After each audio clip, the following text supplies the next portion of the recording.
Now come to exercise 6.1.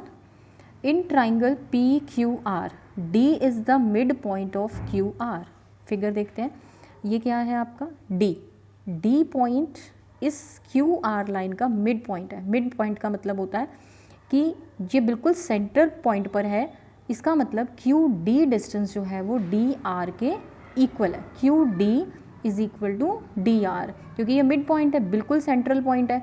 अगर ये बिल्कुल सेंटर पॉइंट है तो इसके लेफ्ट साइड जितना मेजरमेंट है और जिसका जितना राइट साइड मेजरमेंट है वो दोनों क्या होंगे, इक्वल होंगे. यानी QD is equal to DR होगा. और अब वो क्वेश्चन अराइज हो रहा है PM इज डैश. यहाँ पर ये जो PM है ये इस ट्राइंगल के अंदर क्या होगा, क्योंकि जो एल्टीट्यूड होता है वो अपोजिट लाइन के ऊपर फॉल तो होता है, लेकिन वो इक्वल पार्ट्स में उसको डिवाइड नहीं करता. ये ज़रूरी नहीं होता कि वो इक्वल पार्ट्स में ही अपोजिट साइड को डिवाइड करेगा, वो मीडियन करेगी. अब PM क्या है, ये तो मीडियन नहीं है क्योंकि ये इक्वल पार्ट्स तो QD और DR है, लेकिन PM यहाँ पर है, यानी ये इक्वल पार्ट्स में डिवाइड नहीं कर रही QR को, ये सिर्फ PD को इक्वल पार्ट्स में डिवाइड कर रही है. तो हमारी लाइन तो क्या है, पूरी QR है. इसका मतलब PM क्या है, it's not a median, it is an altitude, क्योंकि ये 90 डिग्री पर एक्ट कर रही है. तो PM is an altitude. PD, अब PD क्या है, दिस इज़ अ मीडियन. क्यों, क्योंकि ये पूरी QR साइड को 2 इक्वल पार्ट्स में डिवाइड कर रही है. अब PM मीडियन क्यों नहीं है, क्योंकि वो QR को 2 इक्वल पार्ट्स में डिवाइड नहीं कर रही, ये सिर्फ 90 डिग्री एंगल बना रही है. तो it is an altitude but PD is an median. Is QM is equal to MR. क्या QM जो है वो MR के इक्वल है, नहीं.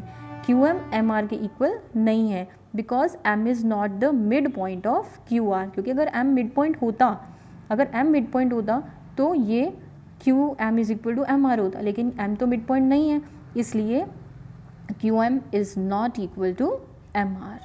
Now second question, draw rough sketches for the following. Rough sketch बनाना है आपको. A part, in triangle ABC, एक ट्राइंगल ABC बनाना है और उसके अंदर BE एक मीडियन बनानी है आपने. BE इज़ अ मीडियन बनानी है. तो कैसे, देखिए ये ट्राइंगल ABC है, BE हमें मीडियन बनानी है. सिंपल एक ट्राइंगल बनाएंगे ABC और B से आप क्या है, एक मीडियन का मतलब इस तरीके से लाइन यहाँ तक हम बनाएंगे AC के ऊपर, E पॉइंट वहाँ पर रखेंगे जहाँ से आपको ये दिखाई दे रहा हो कि AE जो है वो EC के इक्वल दिखाई दे रहा हो. इस तरीके से हम बनाएंगे, ये नहीं कि कहीं पर भी जाकर हम बना देंगे. AE और EC ये आपको दिखने में बिल्कुल, मेजरमेंट आप जब स्केल से करेंगे तो ये दोनों साइड्स इक्वल आनी चाहिए. AE is equal to EC होना चाहिए. तो इस तरीके से आपने एक रफ स्केच बनाना है. नेक्स्ट क्वेश्चन है, next B part. In triangle PQR, PQ and PR are the altitudes of a triangle. एक ट्राइंगल PQR बनानी है, उसके अंदर PQ और PR ये दोनों क्या है, एल्टीट्यूड्स होने चाहिए. अब यहाँ देखिए आप PQ और PR, यानी P तो कॉमन पॉइंट है, इसका मतलब हमारा जो कॉमन पॉइंट है यहाँ पर इस तरीके से होगा. PQ ये एल्टीट्यूड हो गया, PR क्या हो गया, एल्टीट्यूड हो गया. तो PQR एक ट्राइंगल भी हो गई और P कॉमन पॉइंट है, तो PQ is altitude and PR is an altitude. C part, in triangle XYZ, YL is an altitude in the exterior of the triangle.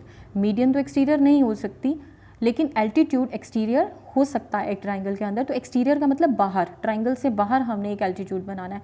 और ये तब पॉसिबल होता है जब एक ट्राइंगल, कौन सी ट्राइंगल हो, ऑब्ट्यूज एंगल ट्राइंगल हो. ऑब्ट्यूज एंगल ट्राइंगल का मतलब होता है जिसके अंदर एनी वन एंगल ऑब्ट्यूज हो, यानी ग्रेटर देन 90 डिग्री होगा. तो ऑब्ट्यूज एंगल ट्राइंगल हम बनाएंगे. ये देखिए इसमें ये ऑब्ट्यूज एंगल ट्राइंगल हो गई.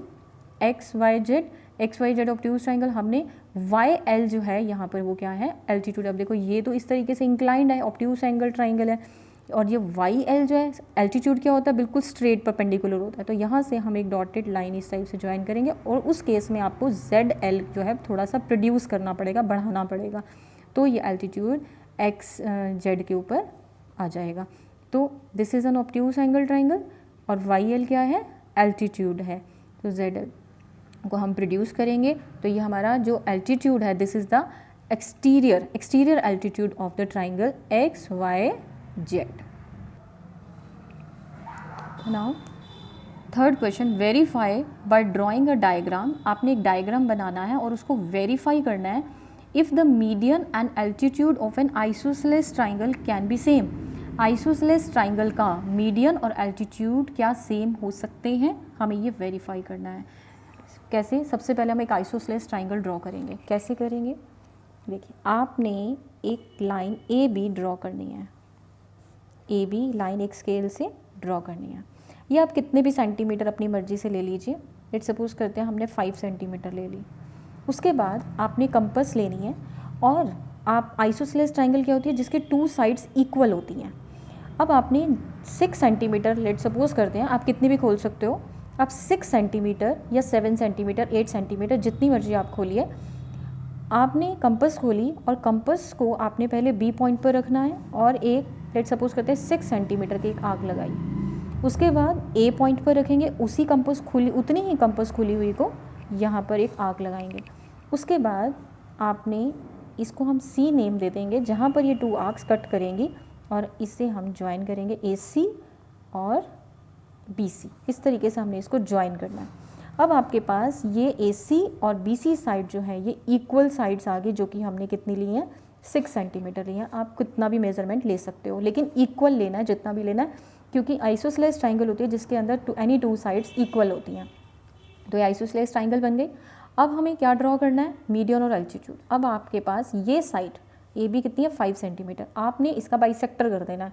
बाइसेक्टर कैसे करना है, 5 का हाफ कितना होता है, 2.5। आपने 2.5 से थोड़ा सा ग्रेटर, लेट सपोज करते हैं आप 2.6 या 2.7, कंपास 3 सेंटीमीटर, कितनी भी आप सेंटीमीटर, आधे से ज़्यादा, हाफ से मोर देन हाफ, आपने कंपास को ओपन करना है, उसको बी पे रखना है, एक आर्क ऊपर लगानी है, एक आर्क नीचे लगानी है। फिर उतनी ही कंपास खुली हुई आपने ए पॉइंट पर कंपास को रखना है, एक आर्क ऊपर और एक आर्क नीचे।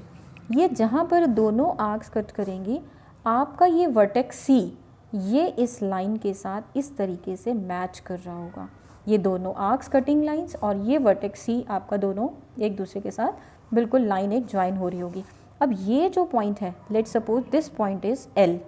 यहाँ पर अब आप देखिए CL जो है वो एल्टीट्यूड भी है, और AB लाइन को 2 इक्वल पार्ट्स में डिवाइड भी कर रहा है, यानी AL जो है वो LB को 2, AL is equal to LB है, ये 2 इक्वल पार्ट्स में इसको डिवाइड भी कर रहा है। आप देखना मेजरमेंट करके, अगर 5 सेंटीमीटर आपने ली है तो ये 2.5 आ रही होगी, और ये 2.5 सेंटीमीटर आ, ये दोनों इक्वल आ रही होंगी।